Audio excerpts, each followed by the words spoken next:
Welcome to the Radical Responsibility Revolution podcast.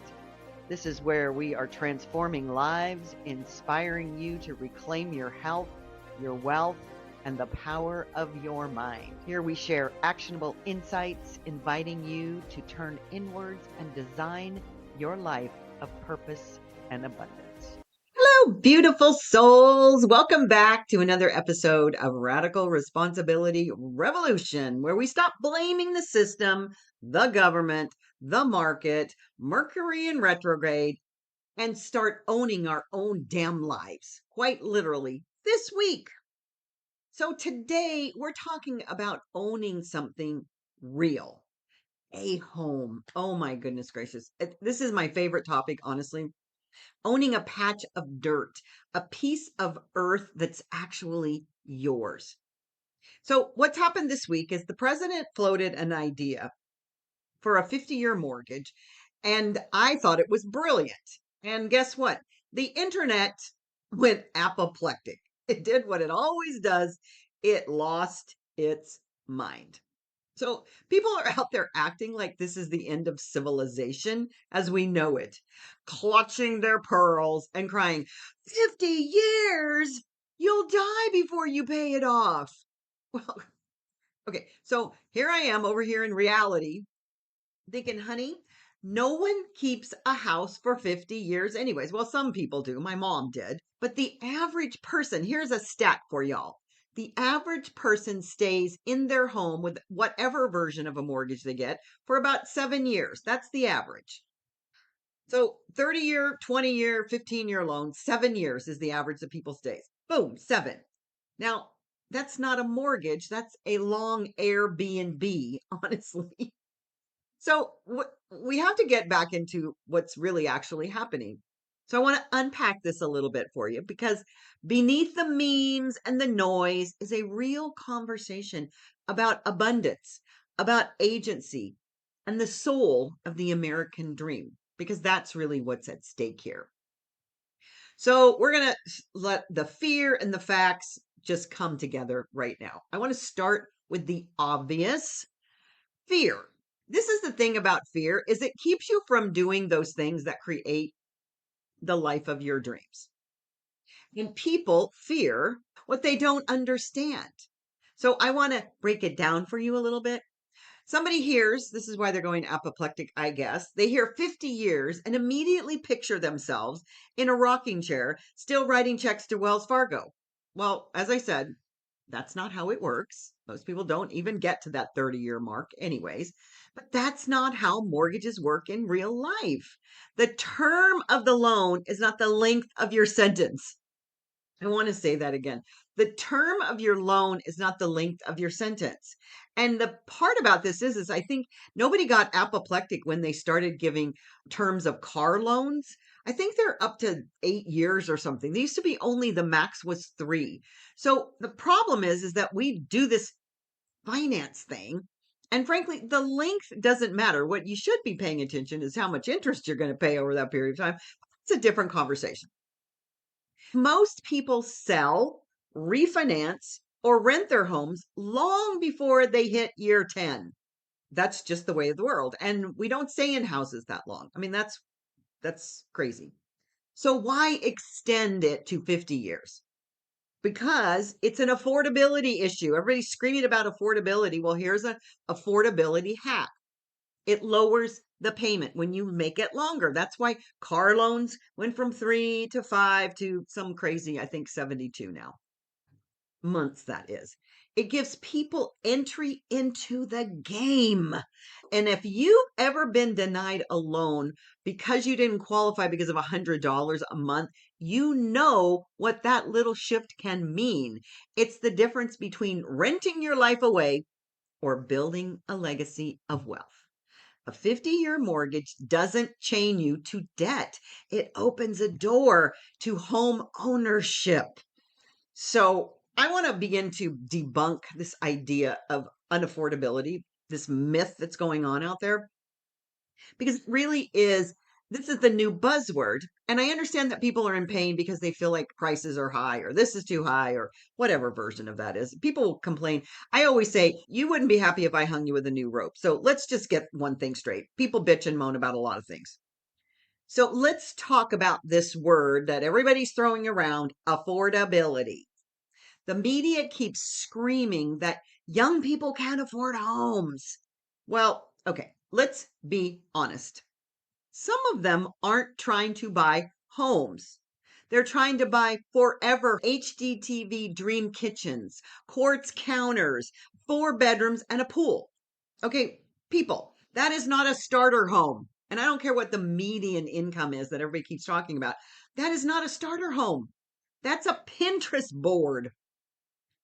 Here is the way the world has worked, and it will continue to work that way if people start to pay attention.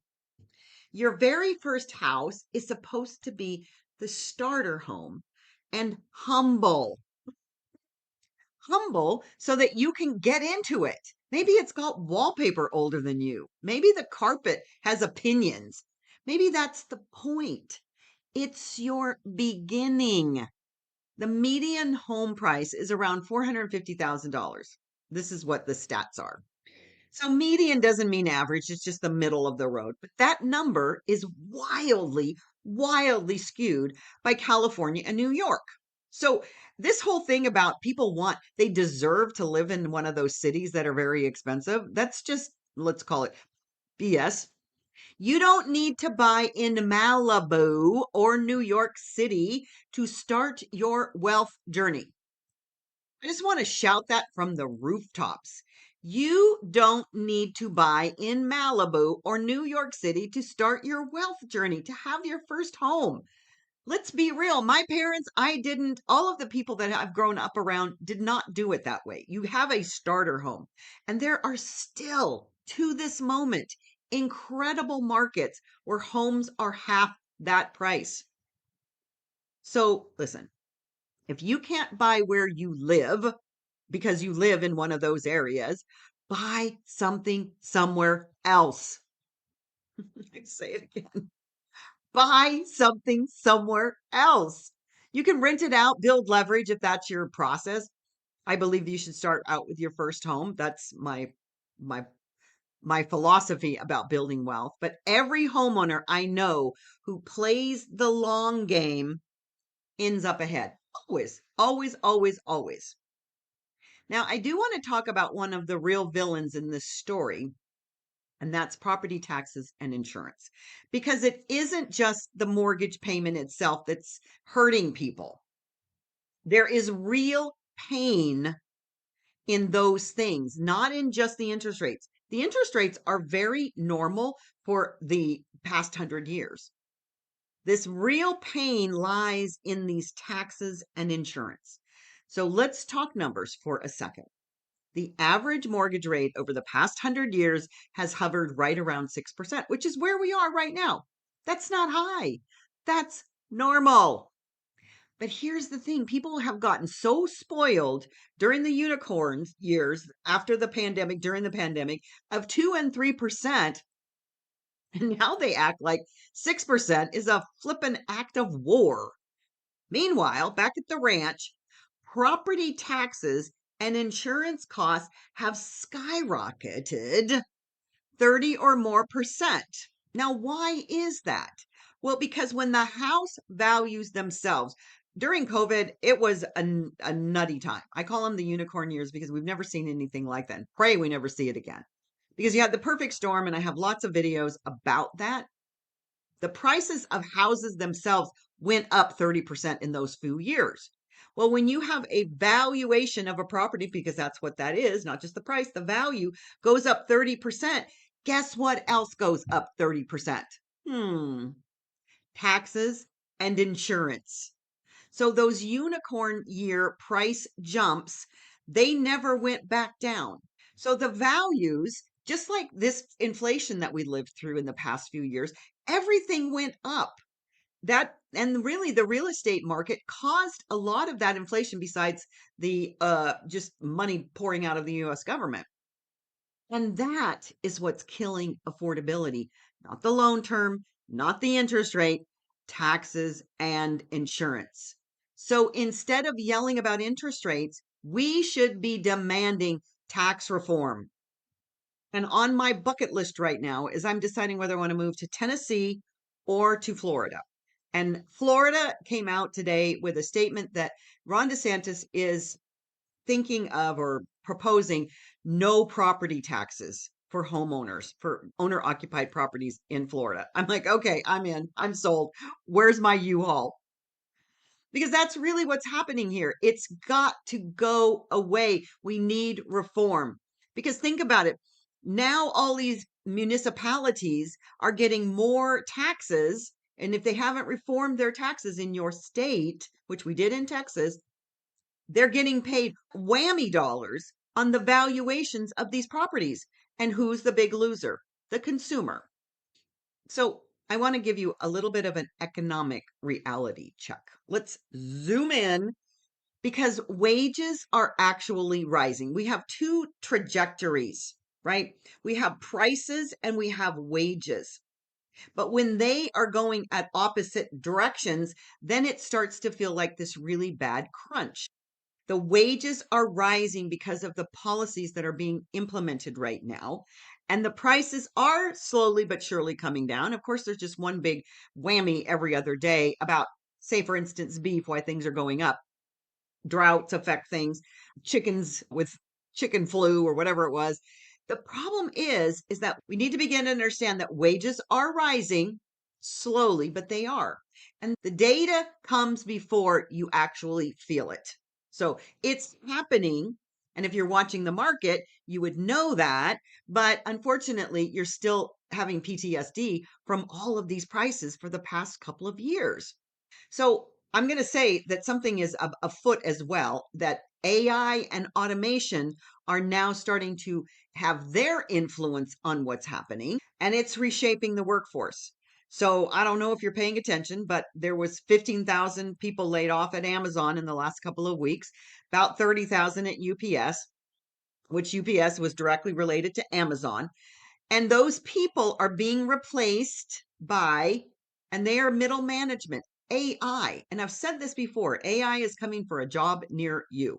So if you think that going to college was a good idea, think again. Because that's why I'm shouting this from the rooftops that owning an appreciating asset like real estate is more vital than ever. This allows you to build generational wealth, and jobs change. They do. And currency values, markets crash, but land has always been there. It always endures. Even in 2008, when we had that crazy crash, which was predicated not by the mortgage people, well, they had a hand in it, but it was Wall Street. You always came out on the good end because if you held on to it, it came back. Real estate always goes like this. It just always does. It may have a blip here, but it's going to keep going. And you can't automate land. So AI is not coming for your land. You can't outsource a roof over your head to China. This is here. This is the mother lode. And that's why I keep saying buy dirt. It's not just a cute little country song. It's ancient wisdom. People came for that very thing. If you know anything about history and why land homes matter, from the moment humans could walk upright, we've sought shelter. And a home isn't just a roof, it's identity, it's stability, it's safety, it's sovereignty, it's independence, it's freedom. And people crossed oceans and prairies. Oh my gosh, in a covered wagon across the United States, people died for the right to claim a piece of ground and say, this is mine. It's not greed, it's grounding, it's dignity. So when I hear people say, I'll rent forever, I want to lovingly shake them because renting forever is not freedom. I want to say that again. Renting forever is not freedom. That's indentured servitude.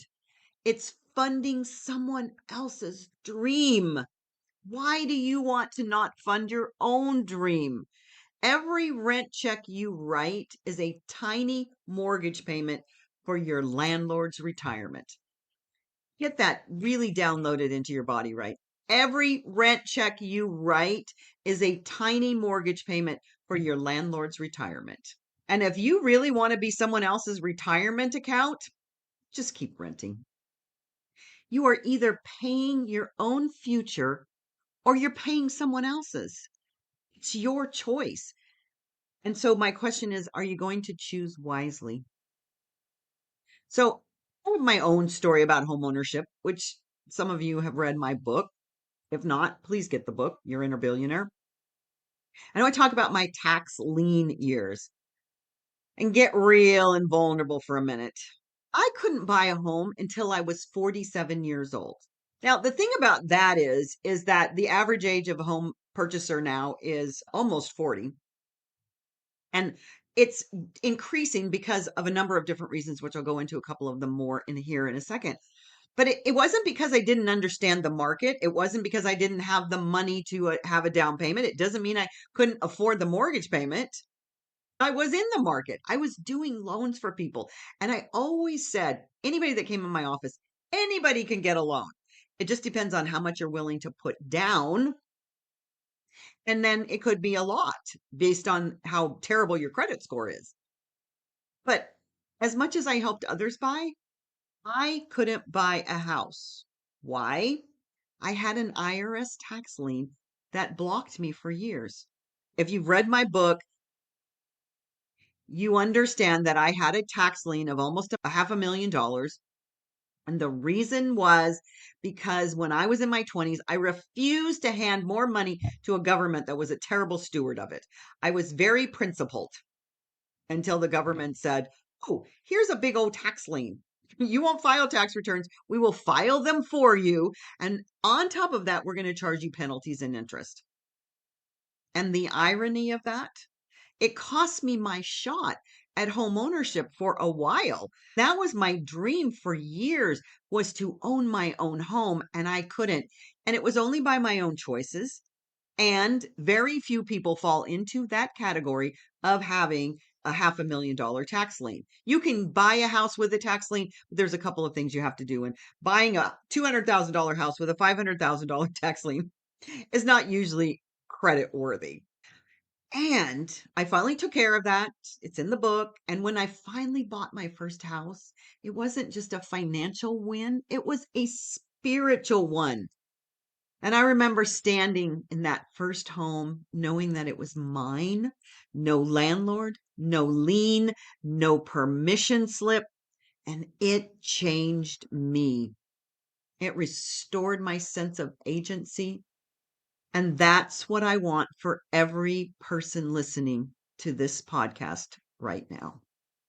So there is an abundance perspective that I have on everything, and that is there is this energetic philosophy that goes with it, because this is the radical responsibility revolution. And we don't just deal in dollars, we deal in frequency. Home ownership is an act of claiming space, physically, emotionally, and energetically. And it says, I belong here. It grounds your abundance frequency. So it's why I always say, you don't build wealth in your mind, you build it in your body and your land. So the 50-year mortgage idea isn't a trap. It is a very unique tool, which I think is fabulous, to use it to step into ownership sooner, to start compounding stability and equity. Because abundance doesn't wait for perfect conditions. It grows where you plant it. So here's where I want to have some real talk with this younger generation. To my Gen Z and millennial listeners, I love you, but I've got to call you in. Stop waiting for perfection. Stop comparing your start to someone else's middle. If you can pay $2,000 a month in rent, you can own something. If you can DoorDash, you can house hack. And I say this with love. There's no such thing as too broke to buy. There's no such thing as too broke to buy. And I say this because I have helped more young people buy their first home that looked like they couldn't. But you know what? They did what they needed to do to make it happen. They went to any lengths, as we say in 12-step programs. There's only too afraid to try. That is what's going to stop you. And fear is expensive, my love. It compounds faster than interest. So please don't rent your life away waiting for the system to fix itself. Step in, step up, learn, and build. Because the legacy and the generational wealth that you are building is unlike anything else. This is what it all comes down to: legacy. When you own property, I know you all probably have grandparents that have these houses that you may inherit it someday, but they had this legacy that they could pass on. And when you own property, you own leverage. You can borrow against it. You can build on it. You can gift it. You can leave it behind. That's how generational wealth starts. One bold, imperfect purchase at a time. Every single person listening has the power to start that lineage right here, right now. Whether it's a tiny home, a duplex, or an acre of Texas dirt. Stop thinking short term. Think 100 years ahead, not even 50. Someone's going to live in that home. It might as well be you, your family, and your future. So here's your radical responsibility homework for the week. Vision about it. Go look at homes. Run the numbers. Get the information. Dream bigger. And then take the first doable step. Because radical responsibility isn't about blame. It's about owning your life. It's about owning your home. It's about owning your actions. And it starts quite literally with owning something that's yours. Buy dirt. I can sing, but I won't. Build wealth. Create stability. That's how revolutions start. One front porch at a time. And if you enjoyed this podcast, please share it with a friend. Shout it to the roofs that generational wealth begins with home ownership. It truly, truly does. It is the dignity, it is the agency, it is the freedom that we all say we desire. Queen of Magic out.